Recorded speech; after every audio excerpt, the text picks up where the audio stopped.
एक दिन गुरुदेव भगवान बुलाते हैं, कहते हैं सुतीक्षण, मेरे गुरुकुल में अनेकों विद्यार्थी हैं, पर तेरे जैसा प्रखर विद्यार्थी मुझे आज पहली बार मिला है। मैं चाहता हूँ कि तुम्हारे जैसे प्रखर विद्वान को धर्म के प्रचार हेतु विश्व का भ्रमण करना चाहिए। अगर तुम्हारे जैसा विद्वान धर्म का प्रचार करेगा, विश्व का भ्रमण करेगा, तो तुम्हारे द्वारा बहुत सारे लोगों का कल्याण होगा।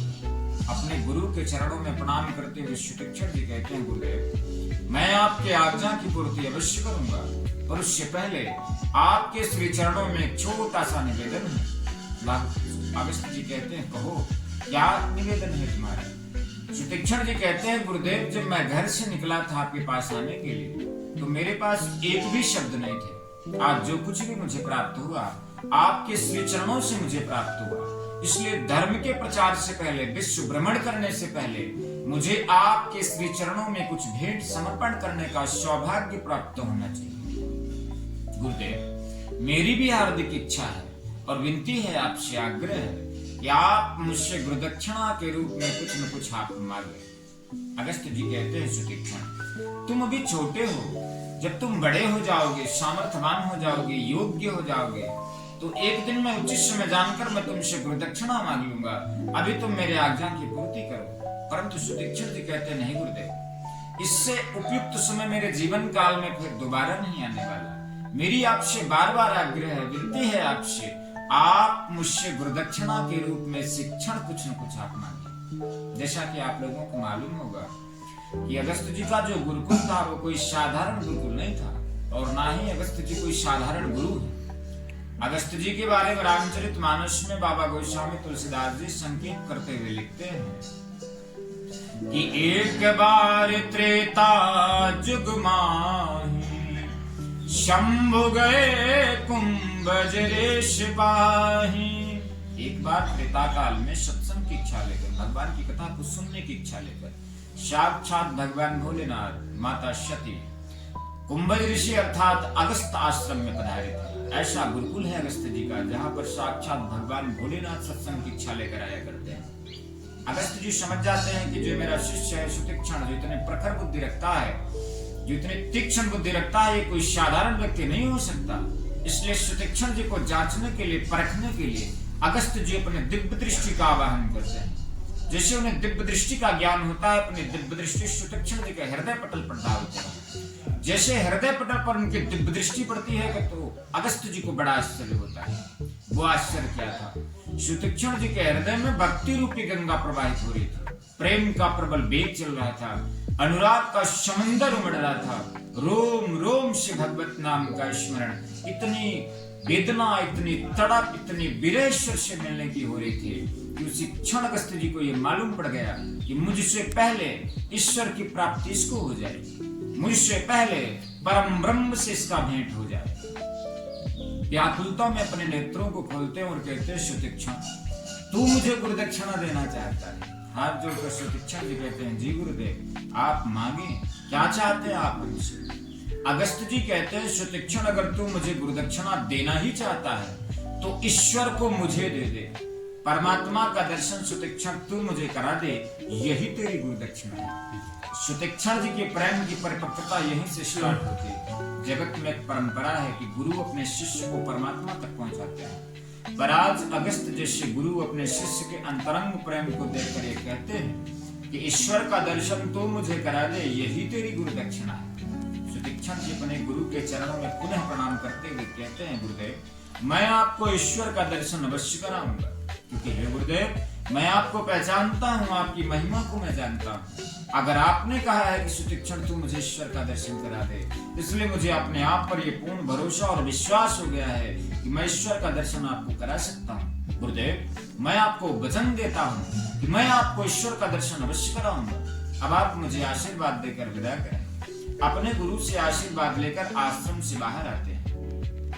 एक क्षण के लिए विचार करते हैं कि मैंने गुरुदेव से तो कहा है कि ईश्वर का दर्शन कराऊंगा, पर ईश्वर इतना सरल नहीं है, इतना सहज नहीं है, इतनी सरलता से वो प्राप्त होने वाले नहीं है। ईश्वर को सरलता से प्राप्त करना है तो अध्यात्म के क्षेत्र में भक्ति के मार्ग पर एक ही ऐसा मार्ग है जिस पर मैं अगर चलता हूं तो मुझे अतिशीघ्र मेरे इष्ट की, मेरे भगवान की मुझको प्राप्ति हो सकती है, परंतु वो बड़ा कठिन मार्ग है, क्योंकि वो मार्ग तप का है। अर्थात मुझे अगर भगवान को प्राप्त करना है तो तपस्या करना पड़ेगी। पर मैं तपस्या ऐसी भूमि में बैठकर करना चाहता हूं जिस भूमि का संबंध नारायण के चरणों से लगा हो और वो भूमि भी पावन पवित्र हो। तो ऐसी भूमि मुझे कहाँ प्राप्त होगी? तो मैं यह निर्णय लेता हूं कि मैं भारत भूखंड का भ्रमण करूं, और जहां पर मुझे ऐसी भूमि प्राप्त होगी मैं वहीं बैठकर भगवान का चिंतन करूंगा। सुतीक्ष्ण जी भारत भूखंड का भ्रमण करते हुए इस भूमि में प्रवेश करते हैं जिस भूमि में आज आप लोगों का पदार्पण हुआ। जैसे इस भूमि में प्रवेश करते हैं, संबंध तो उनका बचपन से भगवान के चरणों में लगा था। इस भूमि के प्रभाव से वो संबंध अत्यंत दृढ़ हो गया और इसी भूमि में बैठकर वो ध्यानस्थ हो गए, तप करने लगे। वनवास काल में प्रभु श्री रामचंद्र जी जब चित्रकूट आते हैं, अयोध्यावासी भीड़ लगाते हैं, भगवान के मन में इन्हें अगर ये मना करते हैं तो ये मानने वाले नहीं। अगर ये मेरे संत हैं, जो मेरे भक्त हैं, जो मेरे उपासक हैं, जो मेरे लिए प्रतिदिन यज्ञ कर रहे हैं, जप कर रहे हैं, तप कर रहे हैं, कीर्तन कर रहे हैं, इनके समस्त कार्यों में भीड़ के कारण मेरे द्वारा ही विघ्न पैदा हो जाएगा। इसलिए रघुनंदन विचार करते हैं कि इन्हें मना न कर मैं ही यहाँ से प्रस्थान करता हूँ। भगवान चित्रकूट से आगे बढ़ते हैं तो सबसे पहले अत्रि अनसुईया समझाते हैं। माता अनसुईया माता जानकी को पतिव्रत धर्म के बारे में विस्तार पूर्वक से समझाती है। अंत में कुछ आभूषण और एक साड़ी भेंट करती है। वो साड़ी जो सर्वकाल में पवित्र रहेगी, आशीर्वाद देकर विदा करते हैं। भगवान आगे बढ़ते हैं। भगवान जैसे आगे बढ़ते हैं तो विराट नाम का राक्षस मिलता है, भगवान से युद्ध करता है, घनघोर युद्ध होता है, भगवान उसे परास्त करते हैं, मृत्यु के हवाले कर देते हैं। भगवान आगे बढ़ते हैं। भगवान जैसे आगे बढ़ते हैं तो सर्वंग मुनि से मुलाकात हो जाती है। सर्वंग आश्रम गए थे आप लोग? जाना है। इधर से सर्वंग मुनि मिलते ही भगवान से कहते हैं, प्रभु जात रहो विरंच के धामा, श्रवण सुनो बन है रामा, अचितवत पंथ रहो दिन राती, अब प्रभु देखे जुड़ाने छाती। भगवान मैं तो ब्रह्मलोक को जा रहा था, इंद्र मुझे विमान लेके आए थे लेने के लिए, ब्रह्मा जी के पार्षद मुझे सदैव इस देह के साथ ले जाने के लिए आए थे, पर श्रवण सुनो बने हैं रामा। मेरे कानों ने जब ये सुना कि प्रभु श्री रामचंद्र जी वन में आए हैं, वन में अगर आए हैं तो मुझसे मिलने वो अवश्य आएंगे। तो हे भगवान मैं दिन रात इसी रास्ता को देख रहा था कि आपके चरण कमल मेरी कुटिया की तरफ कब बढ़ेंगे। भगवान मैं आज आपका दर्शन पाकर मैं धन्य हो गया। भगवान आशीर्वाद देते हैं। वाल्मीकि रामायण की कथा अनुसार सर्वंग जी सुतीक्ष्ण जी की चर्चा करते हैं। सर्वंग जी कहते हैं, प्रभु सुतीक्ष्णस्य महाभागा, प्रभु आपके एक महान भक्त हैं सुतीक्ष्ण जी, जो कुछ ही दूरी पर विराजमान है, आपके अनन्य भक्त हैं, आप उनसे जरूर मिलना। आगे का मार्ग सुतीक्ष्ण जी ही आपको बताएंगे। मैं तो आपके दर्शन हेतु रुका था, अब आप मुझे आज्ञा प्रदान करें। योग अग्नि के माध्यम से भगवान के सामने ही सर्वंग जी अपने देह का त्याग कर देते हैं और भगवान आगे बढ़ते हैं। भगवान जैसे आगे बढ़ते हैं तो भगवान को एक दृश्य दिखाई पड़ता है। वो दृश्य क्या था? अस्ति समूह देखे रघुराया, पूछे मुने न लागी अति दाया। दोनों आश्रमों के बीच में अस्ति समूह पर्वत है, जो आजकल सिद्धा पहाड़ के नाम से जाना जाता है। आप इधर से जाएंगे 5-6 किलोमीटर आगे आपको सिद्धा पहाड़ के नाम का एक दाहिने साइड का बोर्ड मिलेगा। भगवान उसी अस्ति समूह पर्वत के पास पहुंचते हैं। हड्डियों से भरा हुआ एक विशाल पर्वत को देखते हैं। मुनियों से कारण पूछते हैं कि किसके हड्डियों का इतना विशाल पर्वत खड़ा हुआ है। उनके साथ में जो मुनि थे, साधु थे, वो भगवान से हाथ जोड़कर कहते हैं, प्रभु पूछत हो जानत कछु स्वामी, समुद्र से तुम अंतर्यामी। भगवान आप पूछ रहे हैं कि किसके हड्डियों का इतना विशाल पर्वत है। आप तो सर्वज्ञ हैं, आप सर्वत्र हैं, आप कड़कड़ में व्याप्त हैं, समदर्शी हैं, आप अंतर्यामी हैं। भगवान आपसे कुछ भी छुपा नहीं है। फिर भी अगर आप हमारे द्वारा जानना चाहते हैं तो लीजिए, हम आपको यहाँ की छोटी सी कथा सुनाए देते हैं। निश्चर निकर शकल मुनि खाए, सुनि रघुवीर नयन जल छाए।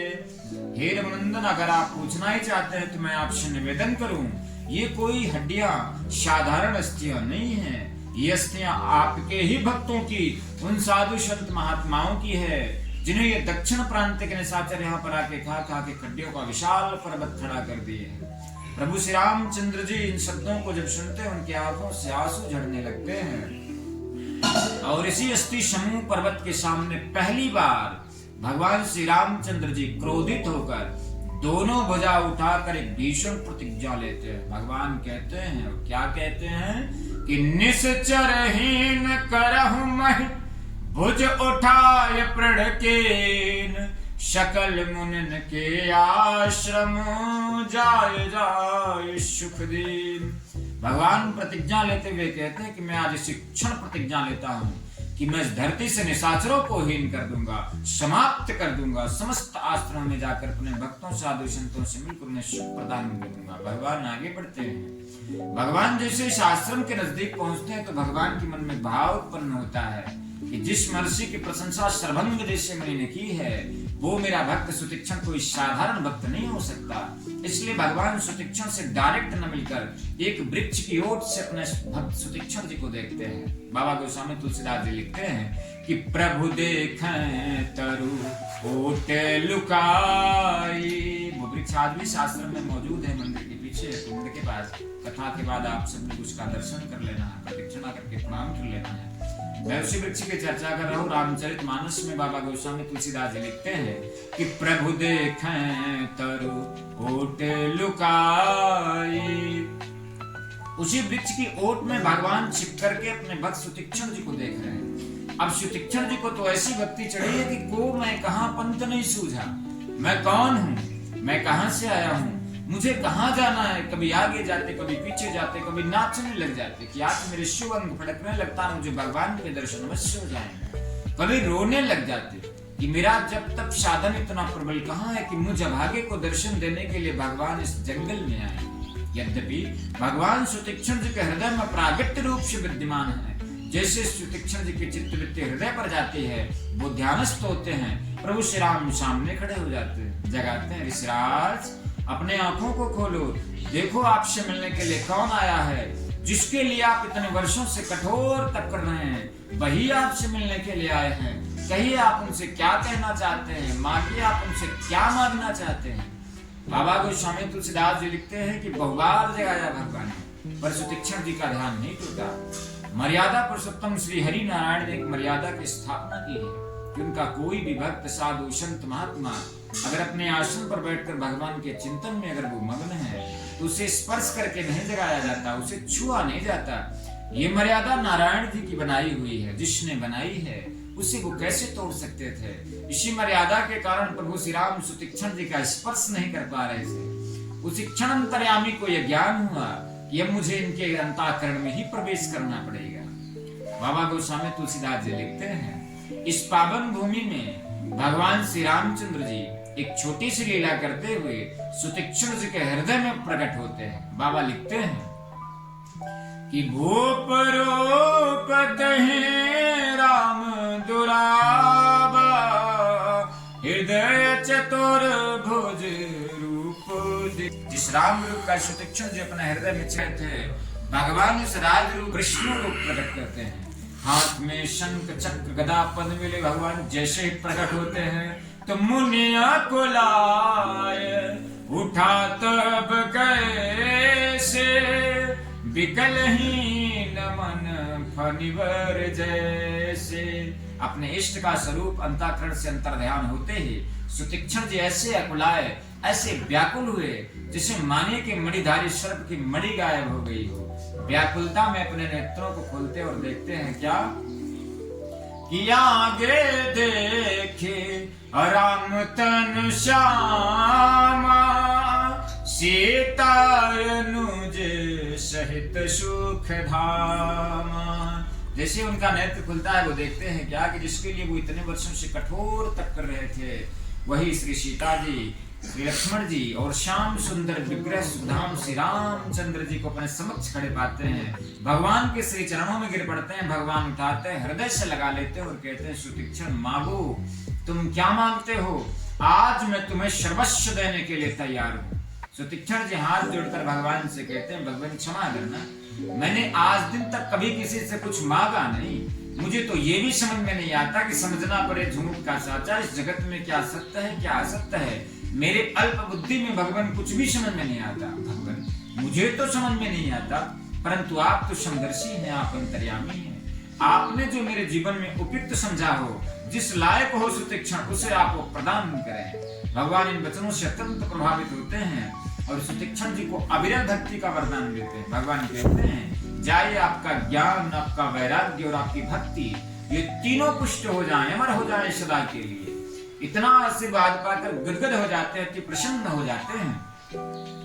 एक क्षण बाद ही भगवान के श्री चरणों में निवेदन करते हुए सुतीक्षण जी कहते हैं भगवान आपने जो दिया उससे मैं धन्य हो गया, कृतार्थ हो गया, पर आपने अभी भी जो मुझे ये आशीर्वाद प्रदान किया कि जाओ तुम्हारा ज्ञान, तुम्हारा वैराग्य और तुम्हारी भक्ति ये तीनों पुष्ट हो जाए, तो हे भगवान मेरा उसी क्षण से मेरा ज्ञान चक्षु खुल गया है और मुझे एक वस्तु आपके पास दिखलाई दे रही है जो निराशित अवस्था में पड़ी है, जिसका उपयोग आपने न भूतकाल में किया है, न वर्तमान में कर रहे हैं, न ही कभी भविष्य में करेंगे। अगर वो वस्तु मुझे मिल जाएगी तो मेरी तो भक्ति सिद्ध हो जाएगी, मेरी साधना सिद्ध हो जाएगी। राघवेंद्र अब भगवान चिंता में पड़ जाते हैं कि मेरे पास ऐसी कौन सी वस्तु है जो निराशित अवस्था में पड़ी है, जिसका उपयोग मैंने स्वयं कभी नहीं किया, न भूतकाल में किया, न वर्तमान में कर रहा हूँ, न ही कभी भविष्य में करूंगा, और इसका पूर्ण भरोसा मेरे भक्त सुतीक्षण को है। भगवान इधर उधर देखने के बाद अपने भक्त सुतीक्षण से ही भगवान पूछते हैं सुतीक्षण वो वस्तु मुझे नहीं दिखाई दे रही है, अगर वो तुम्हें दिखलाई दे रही हो तुम मुझसे मांगो, मैं तुम्हें शिक्षण प्रदान कर दूंगा। सुतीक्षण जी भगवान से मांगते हैं और कहते हैं, क्या कहते हैं कि अभिमान जाय जन भोरे, मैं सेवक रघुपति पति मोरे। हे राघवेंद्र अभिमान आपके पास निराशित पड़ा है, ना ही पहले था, न अब है और ना ही कभी भविष्य में होगा। अगर मुझे मिल जाएगा मेरी साधना सिद्ध हो जाएगी, भक्ति सिद्ध हो जाएगी। हे प्रभु मेरा ये अभिमान सदा बना रहे कि मैं आपका सेवक हूँ और आप मेरे स्वामी हैं, सीता अनुज सहित मेरे हृदय में निवास करें। भगवान प्रसन्नता पूर्वक एक मस्तु कहते हैं। और जिस पावन धरा में आज आप लोगों का पदार्पण हुआ है, इस भूमि में भगवान एक रात्रि का विश्राम करते हैं। सुबह होते ही सुतीक्षण जी से भगवान कहते हैं सुतीक्षण अब मुझे अगस्त्य जी से मिलने की लालसा हो रही है। सुतीक्षण जी भगवान से कहते हैं भगवान जिनका आप नाम ले रहे वो मेरे गुरुदेव भगवान हैं, उनके पास तुम आपको अवश्य लेकर चलेंगे, पर चलने से पहले आपके श्री चरणों में एक छोटा सा निवेदन है। भगवान कहते हैं कहो क्या निवेदन है तुम्हारा। सुतीक्षण जी कहते हैं भगवान आपको चलकर वहां कहना पड़ेगा कि मैं नहीं आ रहा था, मुझे सुतीक्षण लेके आया है आपके पास। भगवान कहते हैं बाबा ये कैसे संभव है, जब से मैं इस जगत में आया हूँ कभी हमने असत्य भाषण नहीं किया है, हमने कभी घुमा फिरा के बातें नहीं की है, फिर ये कैसे संभव है। सुतीक्षण जी कहते हैं भगवान मैं जानता हूँ कि आप कभी सत्य भाषण नहीं करते, आप कभी घुमा फिरा के भी बातें नहीं करते, परंतु आपको तो भली बात ही पता है कि अगर आपने बातों को नहीं घुमाया तो सुतीक्षण के जीवन काल में उसकी गुरुदक्षिणा पूरी होने वाली नहीं है। तो हे दया निधान मुझ पर दया करो, कृपा करो नाथ। भगवान कृपा करते हुए कहते हैं सुतीक्षण मन क्रम वचन राम पद सेवक, सपन हुआन भरोसे न देवक। हे सुतीक्षण तुमने मन से, वचन से, कर्म से सिर्फ मेरी उपासना की है, तुमने स्वप्न में भी किसी दूसरे देवता का चिंतन नहीं किया। तुम जैसे भक्तों के लिए तो मैं वैकुंठ छोड़कर मृतलोक में आ जाता हूँ, तुम जैसा कहलवाओगे मैं वैसा ही कहूंगा। मेरी मुलाकात अति शीघ्र अगस्त्य जी से करवाओ। इस आश्रम से भगवान को लेकर सुतीक्षण जी अगस्त आश्रम को जाते हैं। भगवान को द्वार पर सुतीक्षण जी खड़ा करते हैं और निवेदन करते हुए कहते हैं भगवान आप कुछ क्षणों के लिए प्रतीक्षा करें, मैं आपके आगमन की सूचना अपने गुरुदेव भगवान को जाकर देता हूँ। सुतीक्षण जी अपने गुरु के पास जाते हैं। तुरत सुतीक्षण गुरु बह गयो, कर दंडवत कहत यश भयो, नाथ कौशला कुमारा, आए मिलन जगत आधारा। और राम अनुज समित भय देहि, निस दिन देव जपत हूँ जेहि। अपने गुरु के चरणों में साष्टांग दंडवत करते हुए भगवान का संक्षिप्त परिचय देते हुए कहते हैं, गुरुदेव, अयोध्या के राजा दशरथ के पुत्र भगवान श्री राम अपनी पत्नी माता सीता, अनुज भाई लक्ष्मण के साथ आपके कुटिया में आपसे मिलने को आए हैं। और ये गुरुदेव वही मिलने को आए हैं जिस सृष्टि के एकमात्र आधार है। एक बात और बतला दूं गुरुदेव, वही मिलने आए हैं जिन्हें आप रात दिन जप रहे हैं। इतनी सूचना पाते अगस्त्य जी अपने आसन से उठते और दौड़कर अपने शिष्य को हृदय से लगा लेते और कहते हैं, तुम धन्य हो, तुम्हें पाकर मैं धन्य हो गया। युगो युगांत तक ये परंपरा है और सदैव बनी रहेगी कि गुरु अपने शिष्य को परमात्मा तक पहुंचाते हैं और पहुंचाते रहेंगे। परंतु तुम मेरे एक ऐसे शिष्य निकले जो अपने गुरु को ही परमात्मा तक पहुंचा दिया। तुम धन्य हो, तुम्हें पाकर मैं धन्य हो गया। अगस्त्य जी बाहर आते हैं, भगवान को अंदर लेके जाते हैं, मंचासीन करवाते हैं और 16 प्रकार से आरती स्तुति और वंदना करते हैं। बोले श्री सीताराम महाराज की जय।